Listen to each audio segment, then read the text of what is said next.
लगभग देखते हैं। हाँ, तो हम कहाँ चल रहे थे? हाँ, वैक्यूम तक लिख लिया था हम लोगों ने। तो लिखो placed 1 metre apart in vacuum would produce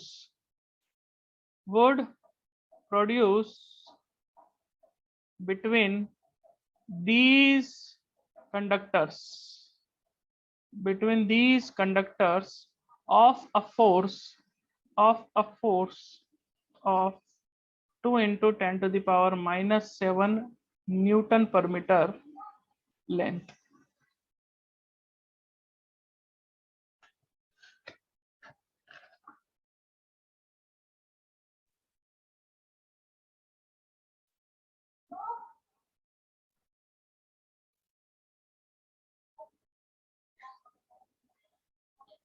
clear है बच्चों? वापस समझाऊं क्या या फिर क्लियर है बताओ? Clear sir. Very good. तो अपन ने चार चीजों के बारे में समझा। अभी चार को आप याद रखो, कंफ्यूज मत होना बिल्कुल। मैंने बोला 1 मीटर क्या होता है, 1 मीटर क्या होता है, तो आप बोलोगे सर लाइट वैक्यूम के अंदर जो एक पर्टिकुलर आपको लिमिट बताई है सेकंड की, इतने सेकंड के अंदर जितनी डिस्टेंस ट्रेवल करती है वो 1 मीटर के बराबर होती है। ठीक है ठीक है साहब। 1 kg क्या होता है? तो 1 kg होता है सर जो bureau of weight and measurement के अंदर एक सिलेंडर रखा हुआ है प्लेटिनम इरिडियम का, इसका जो मास है वो 1 kg के बराबर है। ठीक है साहब। मैंने बोला 1 सेकंड किसको बोलेंगे? तो आप बोलोगे सर सीजियम 133 का जो एटम है वो इतने वाइब्रेशंस जितने टाइम इंटरवल के अंदर करता है उसको 1 सेकंड बोलते हैं। मैंने बोला 1 एम्पियर किसको बोलते हैं? तो आप बोलोगे सर अगर वैक्यूम के अंदर दो इनफाइनाइट लॉन्ग कंडक्टिंग वायर रख दें एकदम पतले पतले, तो अगर इनके अंदर करंट फ्लो हो रही है तो ये करंट 1 एम्पियर तब कहलाएगी जब इन दोनों को 1 मीटर की डिस्टेंस में रखा जाएगा और इन दोनों कंडक्टिंग वायर के बीच में लगने वाले फोर्स की value 2 into 10 to the power minus 7 newton per metre होगी। ये क्लियर है? आपको बातें समझ में आई कुछ? Yes sir. Very good very good. अब है ना, अब आपका जो भी रजिस्टर का पेज बचा है, जैसे ये रजिस्टर का पेज है तो है ना, अगर मान लो आधा फिल है तो ये आधा अप्रोक्सीमेट छोड़ दो। यानी ये है ना, मतलब अब ये केल्विन के बारे में लिखना है, मोल के बारे में लिखना है, कैंडेला के बारे में, यानी 4-4 लाइन के हिसाब से छोड़ दो। 4-12 से 15 लाइन छोड़ दो आप, है ना। अब ये थोड़ा सा बोरिंग वाला पार्ट हो गया यार, इसमें समझाने वाला कुछ है ही नहीं, रटना है जो मतलब साइंटिस्ट लोगों ने बोल दिया बना दिया वो है ही सही फिक्स है। उन्होंने वैसे सोच समझ के बनाई है वो चीज, ये कभी चेंज नहीं होगी। ठीक है ना। अब ये इनके बारे में लिख लें क्योंकि अब मैं ना कुछ अच्छी चीजें बताऊंगा यार, आप बोर हो जाओगे। ये मैं सही बताऊं तो है ना, बहुत सारे मास्टर, बहुत सारे क्या, कोई भी इसको पढ़ाता भी नहीं है, लेकिन मेरी ड्यूटी है आपको ये चीज बतानी। तो मेरे काम की अभी चीज थी, मीटर थी, केजी थी, लेंथ, मीटर हो गया, केजी हो गया, और क्या हो गया, सेकंड हो गया। ये 3 हो गए और 1 एम्पियर, ये भी अपने काम की चीजें, अपने काम आती है। अब केल्विन मोल कैंडेला ये भी काम आती है, लेकिन इसको अब लिख लेंगे यार, छोड़ो। हाँ, अब आगे बढ़ो आप। 10-15 लाइन छोड़ दो, मैं आपको नोट्स वोट्स भेज दूंगा, उसमें छाप लेना, जो काम की चीजें मैं वो बताऊंगा। अब आप कुछ डाटा लिखो, ये काम का है, मोस्ट इंपोर्टेंट, याद रखना है, रट लेना है। डाटा, क्या डाटा है, लिखो। अब कुछ मल्टीपल्स की बात कर रहे हैं, है ना, मल्टीपल्स की बात कर रहे हैं। ऐसे ऐसे चाहो तो आप है ना टेबल बना लो। फैक्टर, प्रीफिक्स का मतलब समझता है ना, अगर ये ऐसे जुड़ जाते हैं तो क्या बोलते हैं ना, और इनके सिंबल, जैसा बोलूं वैसा याद रखना बच्चों, है ना। क्या है, ध्यान से सुनो। ये 10⁸ 10⁸18 अगर कहीं पे लिखा हुआ है, ठीक है, 10⁸18, तो इसको बोला जाता है एक्सा। क्या बोला जाता है? एक्सा। ठीक है ना, इसका सिंबल होता है ई। क्या होता है? ई। अभी समझ में आएगी आपको चीजें। 10⁻15 जो होता है, इसे याद, आप नोटिस करोगे तो मैं 3-3 का गैप रखता हुआ जाऊंगा, देखना। इसको बोला जाता है पेटा, है ना, ये नाम है इनके ऐसे ही, है ना, पेटा, पेटा, एक्सा, इसे याद रखना है। लिखो 10⁻12, 10⁻12, इसको बोला जाता है टेरा। क्या बोला जाता है? टेरा। इसका सिंबल है टी। अब क्या आएगा, 3-3 का गैप आ रहा है ना, तो अब आएगा 10⁹ इसको याद रखो। गीगा। क्या बोला जाता है? गीगा। नहीं, गलत कर दिया क्या? नहीं, सही किया है। 10⁻12 आपको टेरा होता है, 10⁻, एक हेक्सा, पेटा, टेरा, गीगा, गीगा, गीगा, सही है, गीगा, गीगा, ऐसा लिखो। इसका होता है सिंबल जी। अब क्या आएगा? 10⁻6 आएगा। हाँ ये तो आप परिचित हो, इसको बोलते हैं मेघा, मतलब लड़की का नाम नहीं है मेघा, मेघा नहीं है मेगा, मेगा है ना, ऐसा बोलते हैं ना। मेगा, मेगा केजी, इतना mega KG, 2 mega KG, 2 mega KG का मतलब है 2 × 10⁶ kg, है ना। अभी आप लिखो, समझ में आएगी आपको। इसको, इसका सिंबल होता है ये m। अब अब आएगा 10⁻3। हाँ इसको क्या बोलते हैं, इसको बोलते हैं किलो, ये किलो। अब आप समझ गए होंगे, इसका सिंबल है k, ठीक है। 10⁻2, 10⁻2 को क्या बोलते हैं, हेक्टा, ठीक है ना, हेक्टो, क्या बोलते हैं, हेक्टो, h इसका सिंबल है ना। 10⁻1 को बोला जाता है डेका, क्या बोला जाता है, डेका, इसका सिंबल है DA। ये आपको ना देखो एक दो बार ध्यान से बस इसको पढ़ लेना, रटना वटना कुछ नहीं है, समय के साथ साथ आपको सारी चीज याद होने लग जाएगी। ये तो सारी पावर्स प्लस में थी, अब माइनस वाली लिखता हूँ, ठीक है। अब देखो यहीं से लिखता हूँ, 10⁻18, 10⁻−18, इसको बोला जाता है एटो, इसका सिंबल है ए, है ना, -18 है ये, ठीक है। फिर है 10⁻−15, इसको बोला जाता है फेम्टो, क्या बोला जाता है, फेम्टो, इसका सिंबल है एफ, स्मॉल एफ। फिर आएगा 10⁻−12, इसका सिंबल है, इसको बोला जाता है पिको, पिको, ठीक है ना, इसका सिंबल है स्मॉल पी। आपने नोटिस किया कि प्लस वाली पावर को मैं कैपिटल सिंबल से शो कर रही, क्या है मैक्सिमम, ये हेक्टा और डेका को छोड़ दो, बाकी ये सारी स्मॉल से होती है ना। अब क्या आएगा 10⁻−9, ये भी आपको याद होगा। नैनो, क्या बोलते हैं इसको, नैनो, स्मॉल एन से रिप्रेजेंट करते हैं। 10⁻−6, हाँ ये भी हमें आता है। माइक्रो, इसको बोलते हैं, सिंबल है ऐसा माइक्रो ना, म्यू, म्यू। ये सिंबल कैसे बनाया मैंने, ऐसे छोटा यू बनाओ और इसकी एक टांग खींच दो, म्यू, ठीक है ना। फिर है 10⁻−3, ये है मिली, क्या है ये, मिली, स्मॉल एम से शो किया जाता है। फिर लिखो 10⁻−2, इसको बोला जाता है सेंटी, है ना, जैसे बोलते हैं सेंटीमीटर, वही, इसको बोला जाता है सेंटी, इसका सिंबल है सी, ठीक है ना। हाँ अब एक और बचा अपना 10⁻−1, इसको बोला जाता है डेसी, क्या बोला जाता है, डेसी, इसको लिख लो डी। अब आप बोलोगे सर ये क्या इतने सारी चीजें लिखा दी, है ना। मेनली जो आपकी यूज होती है अप्रोक्सीमेटली नैनो पिको तक भी ना। ये 10⁻−15 को आप देखो फेम्टो भी बोलते हैं, फर्मी भी बोलते हैं, फर्मी भी बोलते हैं, है ना। आप उसमें जब एटॉमिक फिजिक्स वगैरह पढ़ोगे ना उस, ये एटलीस्ट इतनी तो आपको याद होनी चाहिए, मैक्सिमम यही काम आती है। और इसके अंदर आपको गीगा तक काम आती है, ये तो याद होनी चाहिए। लिख लिया बच्चों आप लोगों ने इसको? Yes sir. Very good. अब देखो इसमें है ना, मैं कुछ नहीं कर सकता, रटने वाली चीज है, अभी रट जाएगा। यहाँ से शुरू करता हूँ 10⁻1 से। देखो 10⁻1 क्या है अपना, बोलते हुए जाना, आप लोग बोलो, रेस्पॉन्स करते हुए। 10⁻1 यानी 10 लिखा उसको बोलते हैं डेका, 10⁻2 हेक्टा, 10⁻3 किलो। हाँ बोलते जाओ बच्चों, मेरे साथ बोलते जाओ। 10⁻6 मेघा, क्या बोलते हैं, मेगा 10⁻6 मेघा। गीगा किसको बोलते हैं, 10�9 को। ये 9 वेरी गुड। अब मैं रैंडमली पूछूंगा आपको, फटाफट फटाफट आईक्यू से है ना, आपके पास लिखा हुआ जवाब देना। 10⁻3 क्या होती है आपकी, फटाफट बोलो। Kilo. Kilo 10⁻9 giga giga. 10⁻2 hecto hecto. 10⁻−3 milli. Milli. 10⁻−6 micro micro. 10⁻−9 nano. Nano. 10⁻12 pico, 10⁻12 pico. तो बेसिकली आपकी यूनिट, वेरी गुड, कहाँ पे काम आती है, अपन जब न्यूमेरिकल्स करेंगे ना उसमें ऐसा लिखा जाता है, जैसे a charge is distributed on a, charge को क्यू से रिप्रेजेंट किया था। एग्जांपल दे रहा हूँ ऐसे ही, मैंने बोला a charge on a body is 6 microcoulomb, 6 microcoulomb, ठीक है ना। ये ऐसे ये प्रीफिक्स लगा दी जाती है, माइक्रो, माइक्रो। अब मेरे को ये चीज जब मैं कैलकुलेशन करूंगा तो मैं कैलकुलेशन में क्या लिखूंगा, 6 × 10⁻⁻6 कूलम, ये इतना चार्ज है बॉडी के ऊपर। क्लियर है, ये एक एग्जांपल से आपको समझ में आया बच्चा? Yes sir. वेरी गुड, ठीक है। ये आपको प्रीफिक्स याद रखने हैं, एक तो ये आज के इंपॉर्टेंट डाटा है, ठीक है ना, इसको सबको रफ कर देता हूँ, ठीक है। अब हम आगे की तरफ बढ़ते हैं, और अब हम देखते हैं हमारी जो यूनिट, अभी और इंपॉर्टेंट चीजें सारी लिखाऊंगा तभी आगे बढ़ूंगा, सारा सब कुछ अपने हाथ से आप रजिस्टर में लिखोगे, ठीक है। अब देखो, अब इन यूनिट्स को और थोड़ा सा है ना आगे क्या क्या है, यूनिट्स ऑफ टाइप्स, नहीं टाइप्स ऑफ यूनिट, यूनिट्स को और कुछ भागों में बांटा गया है।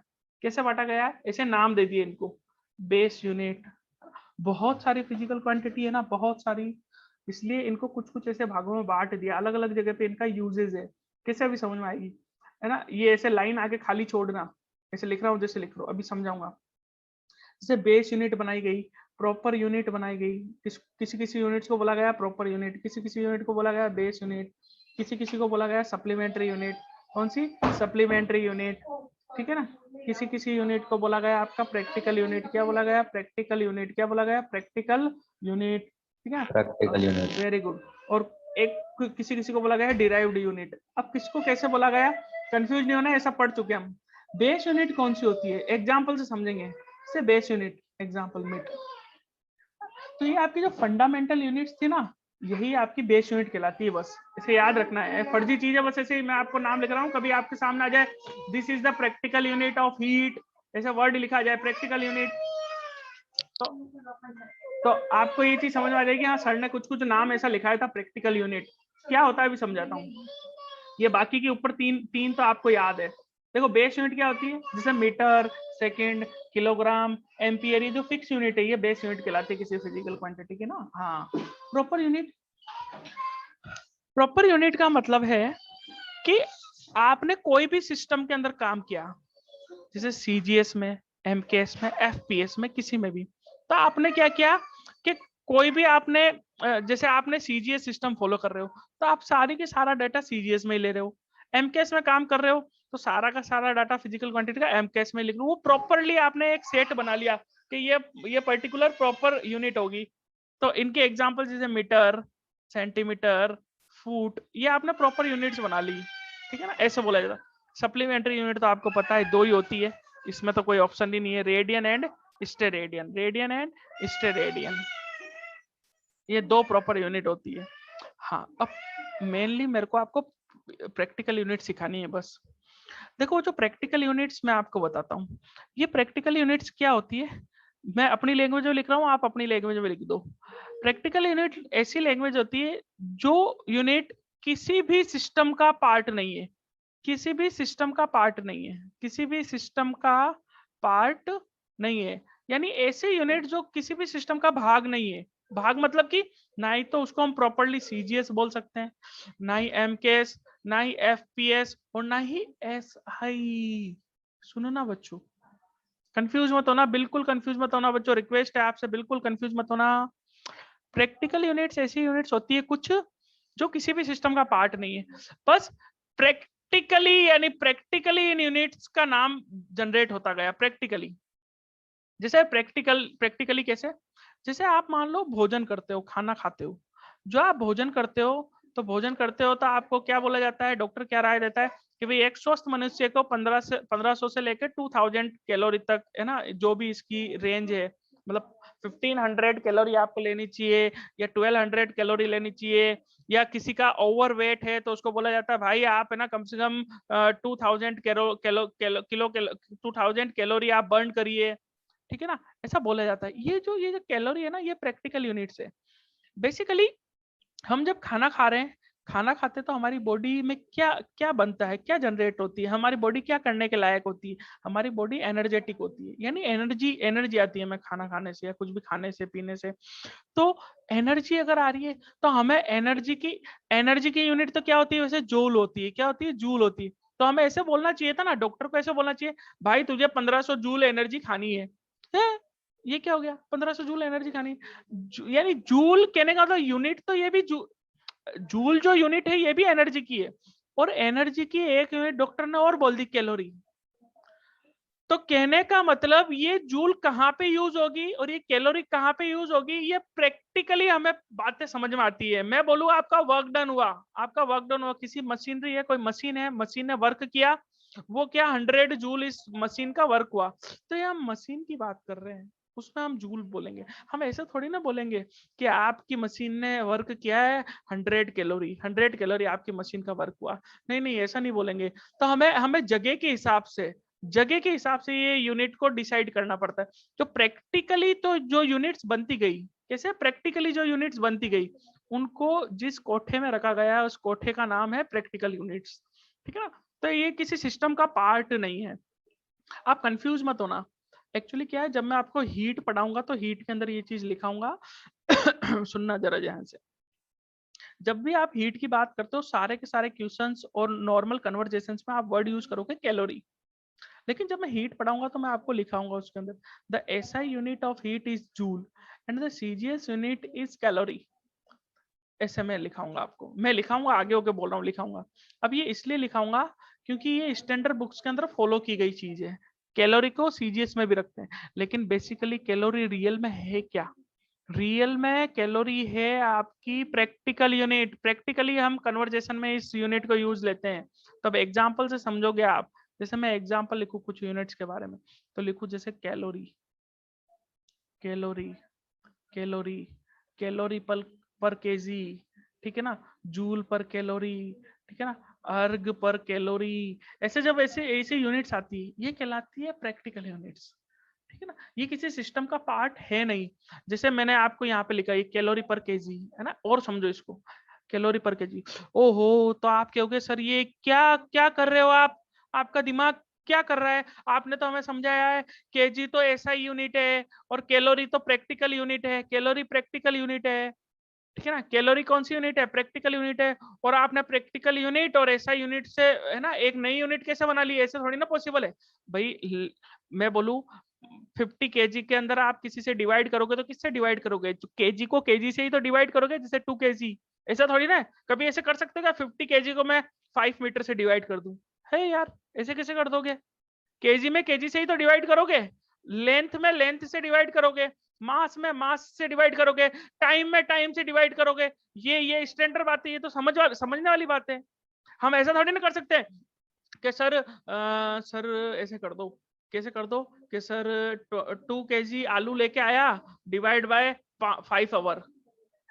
ये कोई डिवाइडेशन होता है? ऐसे नहीं कर सकते हम। सेम फिजिकल क्वांटिटी में सेम फिजिकल क्वांटिटी डिवाइड होती है, ठीक है, डिवाइड होती। और अगर डिवाइड अदर को किया भी गया तो वो एक स्टैंडर्ड फॉर्मूला होता है, वो एक स्टैंडर्ड फिजिकल क्वांटिटी होती है जिसमें डिवाइड चलता है। वो भी मैं बताऊंगा कैसे एग्जांपल देके। तो अभी आपको ये चीज समझो कि कैलोरी आपकी प्रैक्टिकल यूनिट, केजी आपकी एसआई यूनिट। अब ऐसे डिवाइड कर दिया तो ये किस सिस्टम का भाग है? ये आपने कौन सा सिस्टम में यूनिट दी है सर, ये बताओ मेरे को। तो मेरा क्वेश्चन है कि ये आपने कौन सा सिस्टम अप्लाई किया है?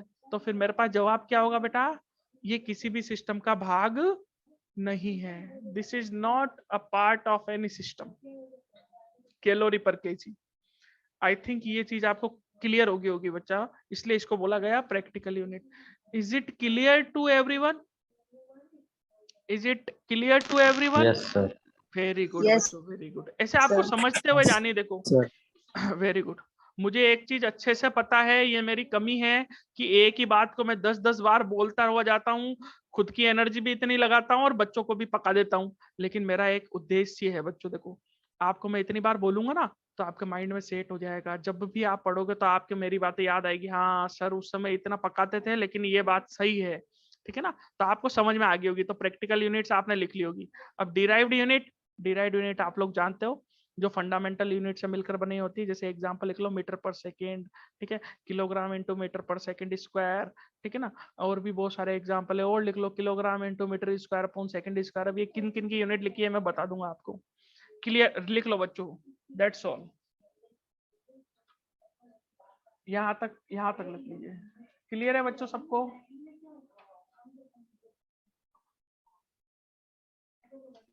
Yes, sir.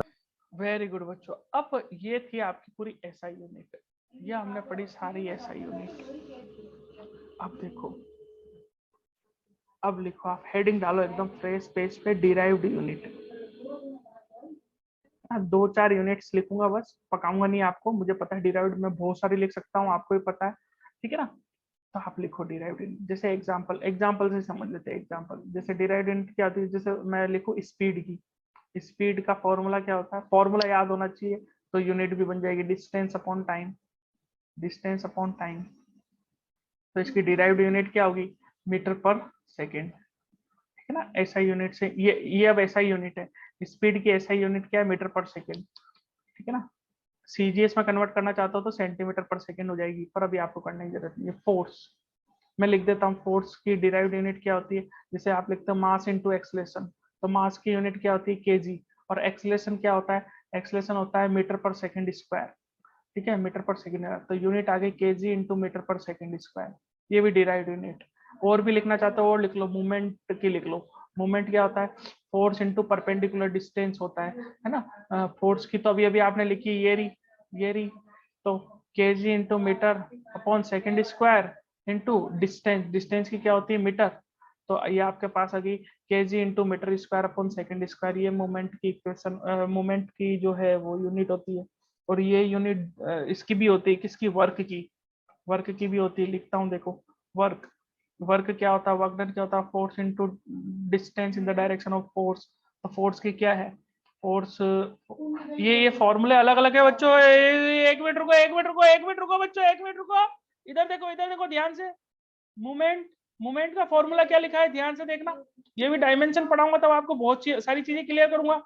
मूवमेंट का फॉर्मूला लिखा है मैंने, फोर्स इंटू परपेंडिकुलर डिस्टेंस, और इधर भी क्या लिखा, फोर्स इंटू डिस्टेंस, ये अलग अलग है, कौन सी डिस्टेंस सुनो, फोर्स इंटू ये कौन सी डिस्टेंस होती है, ये होती है distance in the direction of force, distance in the direction of force, यानी फोर्स के पैरेलल वाली distance, distance in the direction of force, ये देखो बहुत सॉलिड चीजें बताऊंगा मैं आपको, distance in the direction of force, ये फंडे क्लियर होने चाहिए, है ना। अब ये मैंने क्यों लिखा ऐसा, ये रियल फॉर्मूला होता है वर्क डन का, force into distance is wrong formula, ठीक है, ये फॉर्मूला, तो अब लेकिन यूनिट तो वही होगी ना, kg into metre upon second square, ठीक है ना, इंटू डिस्टेंस मीटर, तो क्या आएगी, kilogram into metre square upon second square.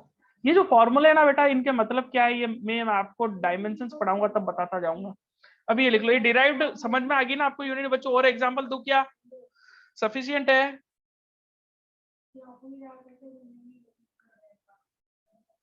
काफी है बच्चों Yes. Example, very good. अब आप हेडिंग Yes. डालो, वेरी गुड बच्चों। अब आज स्टार्ट करेंगे हम डायमेंशंस, हेडिंग डालो dimension.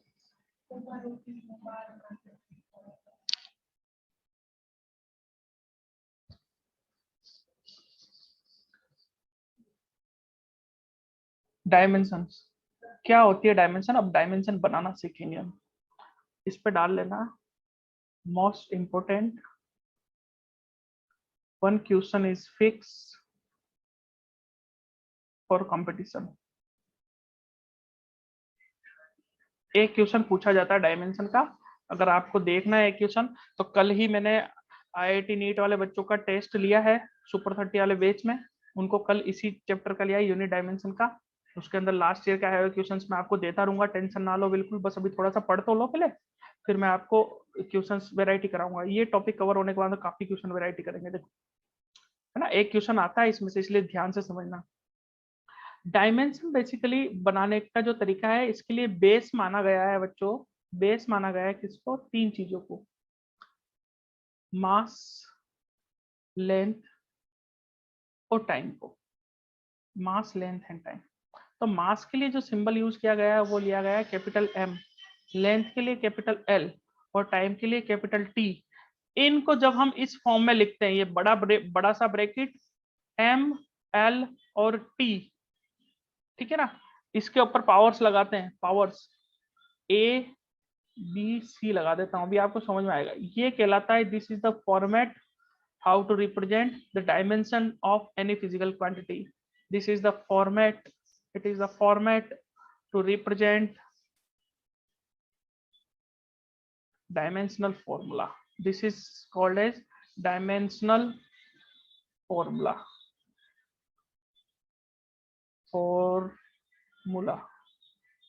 or I can say dimension of any physical quantity। ये लिखो बच्चों, ये लिख लिया आप लोगों ने यहाँ तक, अब मैं इसका एग्जाम्पल से समझाऊंगा, एग्जाम्पल करते हैं, जब से जैसे सबसे पहले मैं उठाता हूँ लेंथ, पहला आप हेडिंग डालोगे लेंथ, फिर घर के लिए होमवर्क दूंगा, मेरे को बनानी है लेंथ की डायमेंशन। लेंथ को क्या लिखते हैं, केवल हम एल लिखते हैं, तो इसकी डायमेंशन क्या होगी, देखो लेंथ सिंपल जो लेंथ होती है उसमें पावर कितनी 1 ही आ रही है ना, तो इसकी डायमेंशन लिखेंगे। देखो मास कितना है इसके अंदर लेंथ में 0, लेंथ कितनी है, वेरी गुड बच्चा 1, टाइम कितना है 0, तो m0 l1 t0, इसको ऐसे रिप्रेजेंट करते हैं, या सिंपल सा आप इसको ऐसे भी लिख सकते हैं only l1, this is the dimension of length. ठीक है, बनाओ मास का बनाओ, अब बनाते हुए जाओ। मास कैपिटल M लिखते हैं, इसकी डायमेंशन क्या होगी m1 l0 t0, क्योंकि मास में लेंथ और टाइम थोड़ी ना होता है भाई, है ना, तो ये हो गया ओनली क्या होगी इसकी m1, ये डायमेंशन, लेंथ हो गया, मास हो गया, ऐसे टाइम का बनाओ, टाइम की डायमेंशन t क्या लिखेंगे, फॉर्मूला t होता है इसका m0 l0 t1, very good, L1, ये डायमेंशन हो गई L1, वेरी गुड बच्चा।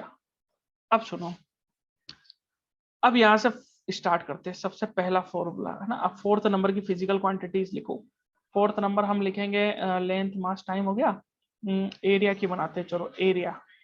अब सुनना बच्चों, सबसे पहले हमें क्या आना चाहिए, उसका फॉर्मूला आना चाहिए। एरिया क्या होता है, लेंथ इंटू ब्रेथ, ठीक है ना। अब सुनो समझना, लेंथ भी क्या होती है, लेंथ को कैसे लिखते हो L1, और विड्थ क्या होती है, विड्थ भी तो लेंथ ही होती है बच्चों, तो इसको भी क्या लिखेंगे L1, तो इसका डायमेंशन क्या बनेगा, इसका बनेगा m0 l2 t0। ये क्लियर है बच्चों, वेरी गुड। हाँ, साथ साथ में इनकी यूनिट भी बनाते चलो। यूनिट क्या बनेगी, कैसे बनाते हैं यूनिट, फॉर्मूले से बनाते हैं। एरिया का फॉर्मूला क्या है, L इंटू बी, लेंथ किस में मेजर करते हैं, मीटर में, और ब्रेथ भी किस में मेजर करेंगे, मीटर में, ये भी लेंथ ही है, तो इसकी यूनिट बन गई metre square, SI unit, this is the SI unit. ठीक है, ऐसे आप बना सकते हो। देखो रफ कर रहा हूँ, आगे जरा बना के बताओ तो। 5th नंबर पे वॉल्यूम का, जरा वॉल्यूम का बताओ, कॉमन सेंस से बताओ फटाफट कितनी होगी। वॉल्यूम क्या होता है, LBH, ठीक है ना, क्या लिखेंगे L1,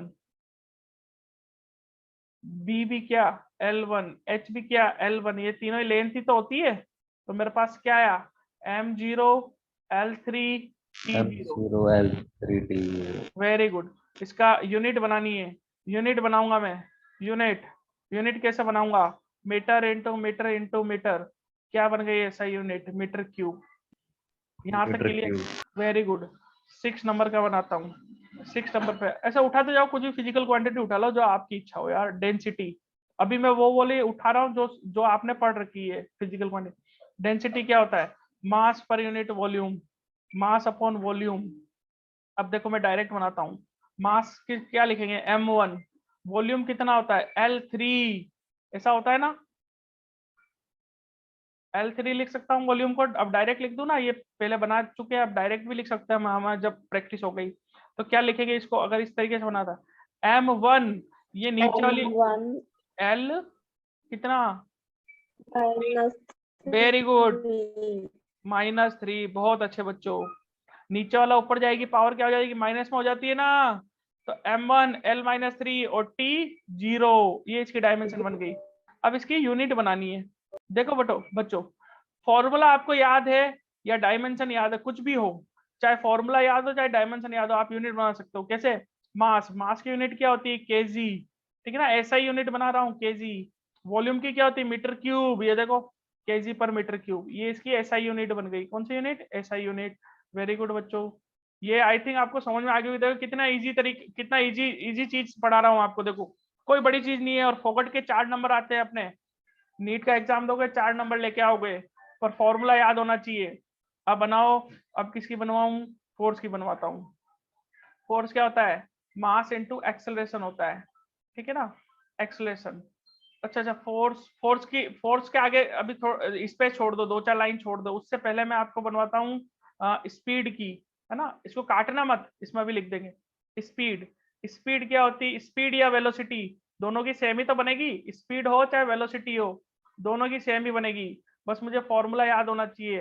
फॉर्मूला क्या होगा, डिस्टेंस अपॉन टाइम, क्या होगा या तो डिस्टेंस अपॉन टाइम होगा या डिस्प्लेसमेंट अपॉन टाइम होगा। तो स्पीड की डायमेंशन, डिस्टेंस क्या होती है L1, लेंथ ही तो होती है, और टाइम सेकंड यानी T1, यानी इसकी डायमेंशन बनी m0 L1 T-1, ये तो इसकी डायमेंशन बनी। और इसकी यूनिट क्या बनेगी, यूनिट बना देता हूं मैं मीटर पर सेकंड। देखो डिस्टेंस किस में मेजर करते हैं, मीटर में, टाइम किस में मेजर करते हैं, सेकंड में, तो डिवाइड में, तो डिवाइड ही करेंगे। Very good. अब 9th नंबर पे मैं बनाता हूँ एक्सेलरेशन। जल्दी जल्दी बनाते जाओ, क्या सोचना है इसमें। एक्सेलरेशन क्या होता है, एक्सेलरेशन होता है वेलोसिटी अपॉन टाइम या speed upon time, velocity upon time. देखो अभी अभी वेलोसिटी के ऊपर बनाई है, वेलोसिटी की तो क्या होती है L1 T-1 होती है sir, L1 T-1, L1 T-1 ये वेलोसिटी की होती है। और टाइम की कितनी होती है T1 होती है। टाइम कितना होता है T1 लिखते हैं, पावर 1 आ रही है ना, इसलिए 1 लिख रहे हैं। जहां 2 आएगी ऑटोमेटिक मैं आपको बता दूंगा, चिंता मत करो। तो एक्सेलरेशन की डायमेंशन क्या बनी, एक्सेलरेशन की बनी सर ये T1 ऊपर जाएगा तो T-1 होगा, और T-1 ऑलरेडी है, तो मैं क्या बोलूंगा L1 T-2। m तो 0 है, लिख लो तो भी कोई फर्क नहीं, नहीं लिखोगे तो भी नहीं फर्क पड़ेगा। देखो यूनिट क्या बनेगी, मीटर पर सेकंड स्क्वायर, क्या बनेगी मीटर पर सेकंड स्क्वायर। यस, अब फोर्स पे आओ। फोर्स के लिए मास m1, और एक्सेलरेशन कितना है अभी अभी निकाला है L1 T-2। या तो आप पूरा यहाँ पे करते अभी ये मैं पूरा आपका करवाता, लेकिन अब मैंने इसलिए लिखवाई है ताकि डायरेक्ट लिख दूं। क्या लिखूंगा एक्सप्रेशन L1 T-2, तो मेरे पास आया M1 L1 T-2। फोर्स की रट लो, फोर्स की रट लो, बहुत काम आएगी ये। M1 L1 T-2 क्या होती है फोर्स की, M1 L1 T-2 होती है सर, बस रट लो, इसको रट लो, M1 L1 T-2 रट लो। हाँ, इसका अगर मैं बनाऊंगा यूनिट, तो यूनिट क्या बनेगी जरा देखो तो, मास। अब ध्यान से समझते हो जाना बेटा, मास होता है केजी में, ठीक है। एक्सेलरेशन किस में है, एक्सेलरेशन होता है मीटर पर सेकंड स्क्वायर, तो किलोग्राम इंटू मीटर पर सेकंड स्क्वायर, ठीक है। ये किलोग्राम मीटर और सेकंड, ये 3 वर्ड आ रहे हैं ना बेटा, ये है एमकेएस में, किसमें एमकेएस में, इसको ऐसा बोला जाता है एमकेएस यूनिट। इसकी जो एसआई यूनिट में है ना, तो एसआई यूनिट में इसी को, किसको, इसी को किलोग्राम इंटू मीटर पर सेकंड स्क्वायर। अब ध्यान से सुनो समझना, बायो वाले बच्चे स्पेशली ध्यान देना बच्चों, क्योंकि बायो वाले बच्चे डरते हैं कि सर ये आपने कैसे लिख दिया। सुनो, एक साइंटिस्ट था न्यूटन, इस न्यूटन ने फोर्स के बारे में बहुत सारी चीजें दी थी, उसके ओनर में अब कुछ ऐसा यूनिट के स्पेसिफिक नाम दिए गए हैं, ठीक है ना, साइंटिस्ट लोगों के ऑनर में। तो किलोग्राम इंटू मीटर पर सेकंड स्क्वायर, इसको एमकेएस यूनिट बोलते हैं, और इसकी एसआई यूनिट होती है न्यूटन। क्या होती है, न्यूटन, ठीक है ना, न्यूटन। यानी मैं ऐसा बोल सकता हूँ किलोग्राम इंटू मीटर पर सेकंड स्क्वायर, यही आपका क्या होता है, न्यूटन होता है, इसी को न्यूटन बोला जाता है। अब याद रहेगी आपको चीज, देखो कैसे आ रही है। क्लियर है बच्चों यहाँ तक? Yes, sir. ओके बच्चों, आगे बढ़ते हैं। अब आगे ना, आगे आप लोग बनाने की कोशिश करोगे, मैं आपको है ना वो देता हूँ, क्या देता हूँ, होमवर्क देता हूँ। चलो होमवर्क देता हूँ, आप लोग कोशिश करना बनाना, इनकी बैठ के लिखो, वर्क की बनाओ, लिखो क्वेश्चन लिख लो, वर्क, प्रेशर, ऐसे मैं बहुत सारे नाम लिखता हूँ आपको, है ना, आप फॉर्मूले ढूंढना और बनाना। होमवर्क, है ना, होमवर्क देता हूँ HW। क्या बनाओगे आप बनाओगे वर्क की, है ना, प्रेशर की, और भी जो इस इनके अलावा और कोई आपको याद हो फिजिकल क्वांटिटी तो बनाते रहना, घर पे बैठ के खेलते रहना ना। अच्छा, वर्क की बना ली, प्रेशर की बना ली, और किसकी बनाए, और हीट की बनाते हैं, है ना, हीट की, है ना। क्या होता है सर फॉर्मूला, पता ही नहीं है हीट का, आप कोशिश करना फिर मैं बताऊंगा। और किसकी बनाओ यार, और कुछ है क्या, मतलब और आप बताओ, नाम बोलो, फिजिकल क्वांटिटीज बोलो यार, ऐसे तो मैं बहुत सारे बोलूंगा पर आपको फॉर्मूले याद नहीं होंगे। पावर लिखो, पावर, और बोलो, और मैं देखता हूँ कहीं पे ढूंढता हूँ, हाँ लिखो, पावर लिख लिया आप लोगों ने, एक्सेलरेशन हो गया, ठीक है, फोर्स, हाँ अब लिखो मोमेंटम, मोमेंटम, ठीक है, लिखो इम्पल्स। ये आप मेरे को कल बना के चेक कराना यार, बताना है ना, नहीं तो फिर मैं कल वापस 10-20 मिनट इसी में लगा दूंगा, है ना। Impulse impulse. आप फॉर्मूला ढूंढना ना, आपको यही तो होमवर्क है, फॉर्मूला ढूंढना है आपको, ठीक है ना। आप बनाना प्रेशर, प्रेशर बन गया, और आप बनाना स्ट्रेस, स्ट्रेस। आपको बहुत सारी ऐसा लगेगी कि सर डायमेंशन फॉर्मूला था ना, बहुत सारे फॉर्मूले के बहुत सारी फिजिकल क्वांटिटीज के सेम आ रहे हैं, यानी अलग अलग फिजिकल क्वांटिटीज की सेम डायमेंशंस भी आती है। तो आपको वो फिक्स डाटा मैं लिखाऊंगा किस किस की सेम रहती है। ये मेरा एक्सपीरियंस से मैंने अपना अपना डाटा बनाया हुआ है। अभी तो आपको निकालना सिखा रहा हूँ, फिर मैं आपको एक टेबल बनाऊंगा जिसमें आप एक जादू देखोगे। क्या जादू देखोगे? कि हाँ sir in in physical quantities की तो सेम रहती है डायमेंशंस, वो मैं लिखवाऊंगा, है ना। वर्क लिख लिया आपने, एनर्जी लिखो, एनर्जी, एनर्जी ये निकालनी है ना। एनर्जी लिखो, आप लिखो टॉर्क, टॉर्क, टॉर्क लिखो। मूवमेंट, मूवमेंट तो मैंने शायद लिखवा दिया, नहीं निकालना आप, इसकी नहीं लिखवाई। मूवमेंट, ठीक है ना, इसकी लिखा लो, ठीक है। इसको ऐसा बोल सकते हैं मूवमेंट ऑफ फोर्स, मूवमेंट बोलो या मूवमेंट ऑफ फोर्स बोलो, इसकी निकालना। या आप बोलोगे मूवमेंट ऑफ कपल, इसको एक और नाम जाना जाता है मूवमेंट ऑफ कपल, ये ब्रैकेट पे लिख लो ताकि कंफ्यूज ना हो। मूवमेंट ऑफ कपल बोले, मूवमेंट बोले, मूवमेंट ऑफ फोर्स बोले, सबका मतलब एक मूवमेंट ऑफ कपल, है ना। इन दोनों को एक ही नाम से जाना जाता है, ठीक है ना। और लिखो, और लिखो, और मैं आपको बताता हूँ। एंगल, एंगल, एंगल में दिमाग लगाना, इस पे डबल स्टार लगाओ। ये डायमेंशन का एक ऐसा क्वेश्चन है जो पूछा जाता है एंगल के बारे में। ये आप शायद बना दो तो बहुत अच्छी बात है, लेकिन नहीं बना पाओ तो डरना मत, छोड़ देना, है ना। एंगल की बनाओ, ठीक है। और एंगुलर मोमेंटम की बनाओ, एंगुलर मोमेंटम। ये आपको बच्चों मैंने होमवर्क दिया है, ठीक है बच्चों, ठीक है बच्चों। इसलिए दिया है क्योंकि टाइम अपना ओवर हो गया है, ठीक है। मैं करवाता तो भी पूरा नहीं हो पाता, फिर टाइम खराब होता है, ठीक है बच्चों। इन सब की बनाना, यानी कितनी, 1 2 3 4 5 6 7 8 9 10 10 11 आपको मैंने दी है, इनकी आप प्रैक्टिस करना, ठीक है बच्चों। आज की क्लास आपको समझ में आई या नहीं आई? पूरी ईमानदारी के साथ बोलो यस और no. Yes, sir. Yes, Yes, sir. Yes, sir. Very good, बहुत अच्छे बच्चों, बहुत अच्छे। जहां आपको डाउट हो बोल दिया करो सर क्लास समझ में नहीं आई, बिल्कुल समझ नहीं आई। वीडियो लेक्चर मतलब वो ये अपना जो वीडियो लेक्चर है ये भेज दूंगा आपको, धीरे धीरे मैं ग्रुप में ही भेजना शुरू करूंगा, ठीक है ना। अभी इसलिए नहीं भेज रहा